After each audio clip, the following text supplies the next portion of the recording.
Hi, this is Mashnu, and this is a video with some tactical exercises. It's very important to practice our tactical skills, because in many of our games, or our tournament games, and also our blitz games on the internet, many tactical positions arise. Right? There are possible combinations that we shouldn't miss, and many times they're also not that difficult to find if you know where to look. So what I'm going to do is I'm going to show you some positions where there is a tactical idea hidden, and it's up to you to find it. Now then I'm going to show you the solution, and we're going to move on to the next position. Now let me tell you one thing. Some people say that it's useless to do this type of exercises, because in reality, in a tournament game, there will be no one behind you standing and tapping on your shoulder at the moment that there is a combination possible. I totally disagree with this argument, because there is a difference between the real tournament situation and a training situation. Right? When we are training, we need to do exercises in a way that we try to understand better the different patterns. Actually, that argument would be the same as we would say to someone who is taking driving lessons. We would say it's useless to take driving lessons with an instructor sitting beside you, because after you got your license, there will be no instructor beside you telling you what to do. Of course you need an instructor when you take driving lessons, otherwise you're never going to learn it.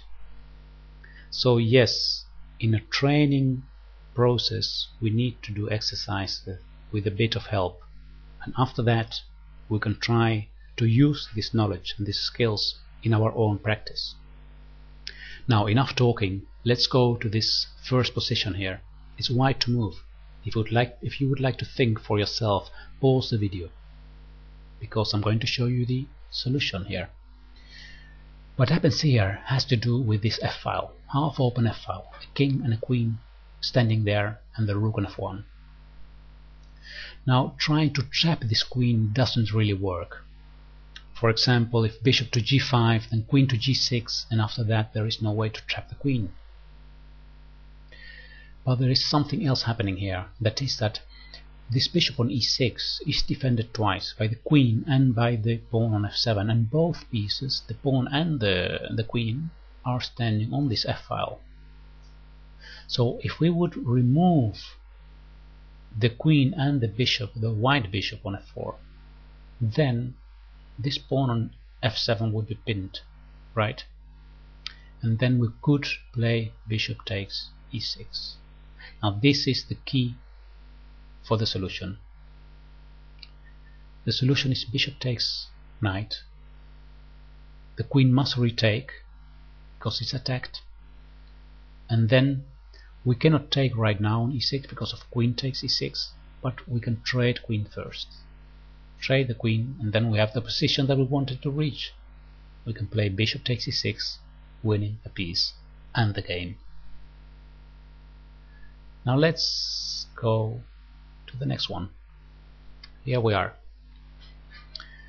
I'm sure that experienced players already look at the first move of the solution, because if you recognize these patterns, then you look immediately at the right candidate move. Let me explain you what's happening.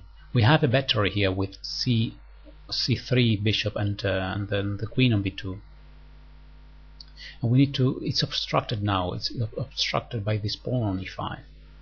So one of the first thoughts of an experienced player is can I sacrifice here on f4 to open this diagonal and have all my pieces attacking the king of the opponent. The knight on f7, this is an important pin here with our bishop on e6. Besides that, of course, black has the threat of taking on g2 or taking on e6. So the move rook takes f4 is a big candidate. Now let's have a look concrete what happens. If rook takes f4, e takes f4, then we can move bishop to h8, threatening queen to g7 checkmate. And then we see how important it is that this knight here on f7 is pinned. So there is no knight takes h8 possible. If this wouldn't be the case, if this knight wouldn't be pinned, so let's say that this bishop is gone here, there is no bishop on e6, let's say that this bishop would be on c2 for example, then the whole combination would be nonsense. Rook takes f4, e takes f4, bishop h8, then the queen will be already guarding g7, so there is no way of checkmating there. It's only possible because of this pinned knight on f7 that is obstructing the defense of g7. So let's have a look. Rook takes, knight, e takes, and then bishop to h8, and the next move is going to be queen to g7 checkmate. Well, there is only way to delay it in this queen to f6, but then we simply take queen, of course. Let's move on to the next example, next exercise. Okay, this is, when I first saw it, it's quite a tough one. It's not that simple, but perhaps you can find it. Pause the video and have a look. What happens here actually is that, well, the king of course is very vulnerable. If this bishop wouldn't be there, then we would have checkmate in 2. Queen to h6 checks, king to g8, and queen to h7 checkmate. But the bishop is there defending it, and there is no way to remove this bishop from here. The same thing, if this queen on d4 wouldn't be on this diagonal, then we would have a checkmate on g7. It's important to recognize these patterns.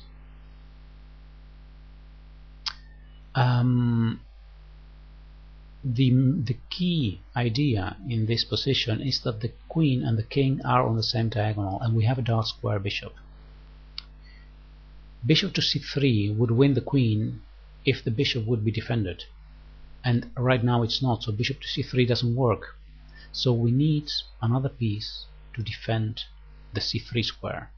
We need a forced way to defend the c3 square. Now with these hints perhaps you are able to find the solution. I'm going to show it you right now. We need to bring this queen to g3, winning tempos. So not right now queen to g3, but giving checks. Check here, king moves aside, now a check here, and king moves again, and now we have enough support of c3. So bishop to c3 wins the queen now. You see, these are the hidden tactics in positions, and in a tournament game we have enough time to really think about these positions and find the solutions. In blitz games many people would miss this combination, but the more you practice them, the more you will recognize the ideas. Let's go to the next one. There we are. As you have noticed, by the way, all these positions have to do in some way with pinned pieces, and I've chosen for this theme because the more you see the same pattern arising, the more it's etched in your mind. And there are also websites where you can choose positions at random, so all kind of themes at random together, so you don't know whether it's about a decoy or about a pinning or about any other tactical idea. But well, let's have a look at this next one. It's this time again, of course, white to move. We have this open H file here. We also have this king on f8 that wants to escape to e7, because if this wouldn't be possible, let's say that this queen would be on e7, then we would have checkmate on h8, right? Now there is no way to persuade black to move something like rook to e7 or queen to e7, but there is a way to persuade the king to move away from the escaping square e7. This next thinking step might be a bit difficult, But try to follow me. If we have this king persuaded to move to g8, then the pawn on f7 will be pinned by the bishop. You see? So then we can play knight to g6, attacking the queen, and this knight cannot be taken. Now here is when this rook on this h-file start playing a role. What we need to do is queen to g8 check, king takes queen, and then knight to g6, attacking the queen and also threatening rook to h8, checkmate. The beautiful thing about this move knight to g6 is that then the knight not only helps to construct this mating pattern on h8, it also prevents the king from going back to f8 and e7. So let's have a look at the solution. Queen to g8, king takes, and then knight to g6, making use of the pinned pawn on f7. And here there is no way to prevent this rook to h8, checkmate. One more. There we are. This is going to be the last position, because I don't want the video to be too long. I prefer to do several videos with a small amount of exercises. So then I'm sure that you are going to watch them all. Okay. What happens here? Well, first of all, if you want to solve it yourself, pause the video. Okay. What happens here is there is a pin on d6. This knight is pinned.